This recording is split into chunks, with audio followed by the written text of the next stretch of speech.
दोस्तों, आज की कहानी है पति देव। आज से हमारा और तुम्हारा रिश्ता खत्म हुआ। दोस्तों, कहानी शुरू करने से पहले अगर हमारे चैनल को सब्सक्राइब नहीं किया हो तो कर लीजिए ताकि आपके पास पहुंचे हर रोज नया वीडियो।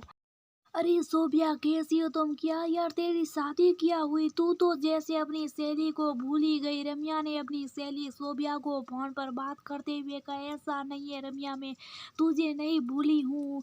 बस घर के काम में इतनी व्यस्त रहती हूँ कि दो पल खुद के लिए भी फुर्सत नहीं मिलती। तू बता कैसी? सोबिया ने कहा। उधर सोबिया की सास ने सोबिया के हाथों में फोन देखती बड़बड़ाना शुरू कर दिया। जब देखो तब महारानी बस फोन पर ही लगी रहती है, जैसे घर का काम करने के लिए साथ में इसके बाप ने नौकर भेजा हो। सोबिया ने सास शकुंतला की बड़बड़ सुन ली और अपनी सहेली रम्या से कहा, ठीक है, तुमसे बाद में बात करती हूँ, सॉरी। फोन काटते हुए सोबिया ने कहा।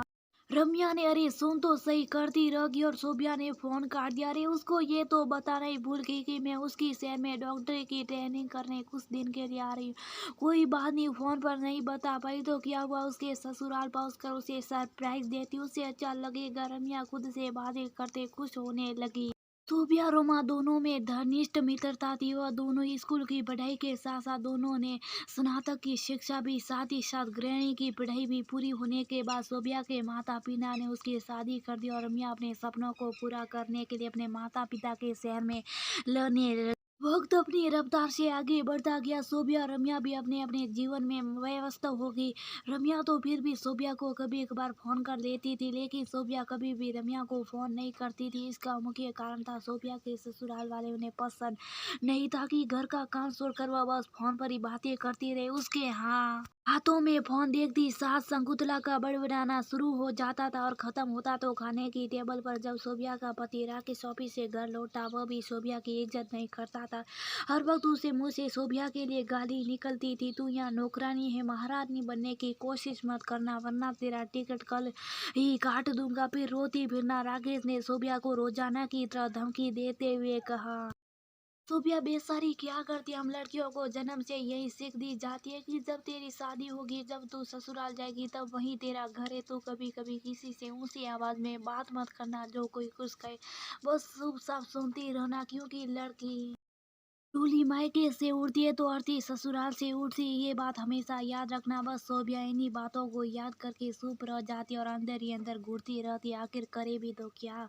पता नहीं भगवान कब मुझे हिम्मत देकर मैं अपने लिए उड़ लड़ पाऊंगी। सोबिया भगवान की प्रतिमा के आगे हाथ जोड़कर मन ही मन में रोने लगी।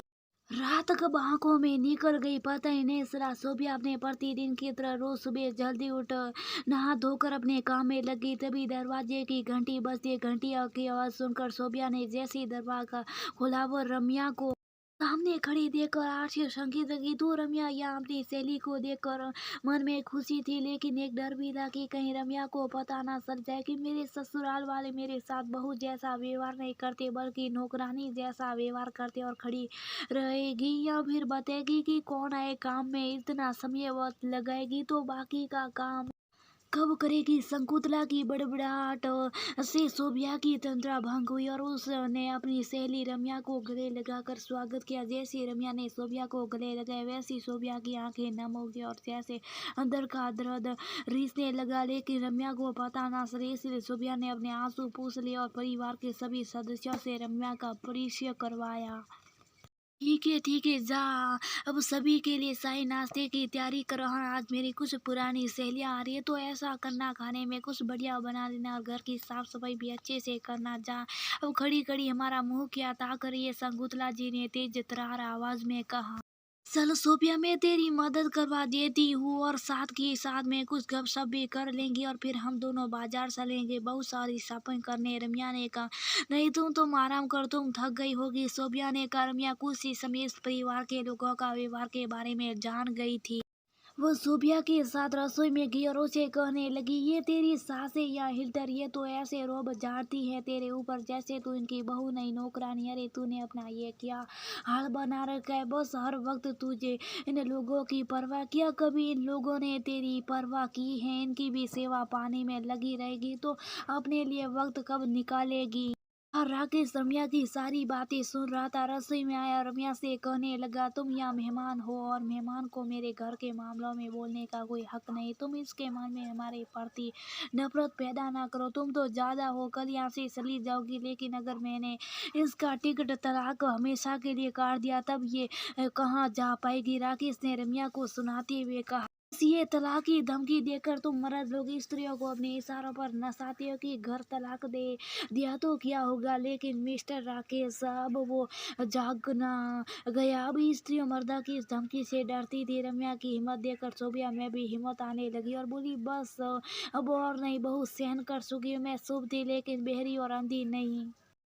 तुम मुझे धमकी देते हो ना, टिकट काट दूंगा तो काट कर बताओ, आज आखिरी किस बुनियाद पर मेरा टिकट काटोगे बताओ। सोफिया की आवाज़ सुनकर शकुंतला जी भी अंदर आ गई। सोफिया को आज रम्या से हिम्मत मिली तो अपने मन की बात निडर होकर कहने लगी, तुम लोग जिस दिन से मुझे यहाँ बहू बनाकर लाई हो उस दिन से एकदम भी मुझे सामान नहीं दिया, कभी प्यार से दो बोल भी नहीं बोले। मैं गीली मिट्टी की तरह आप लोगों के सांसे में ढलती गई कि शायद एक दिन सब ठीक हो जाएगा, सास से माँ का प्यार और पति में दोस्त मिल जाएगा। लेकिन नहीं, ऐसा कभी नहीं हुआ। सासू माँ हर वक्त मुझे रोकती है, टोकती है, बिन गलती के भी मुझे सुनाती रखती है, लेकिन मैंने कभी पलट कर जवाब नहीं दिया। और रोज आप मुझे धमकी देते ना मेरा टिकट काटने की, आज मैं खुद आपसे अपना नाता तोड़ती हूँ, क्योंकि ऐसे रिश्ते में बंधे रहना बेकार है। जहाँ आपकी कदर ना हो, मैं रम्या के साथ रह लूंगी, अपने माँ बाप पर भी बोझ नहीं बनूंगी, क्योंकि माँ बाप ने तो ये कहकर विदा कर दिया था कि ससुराल से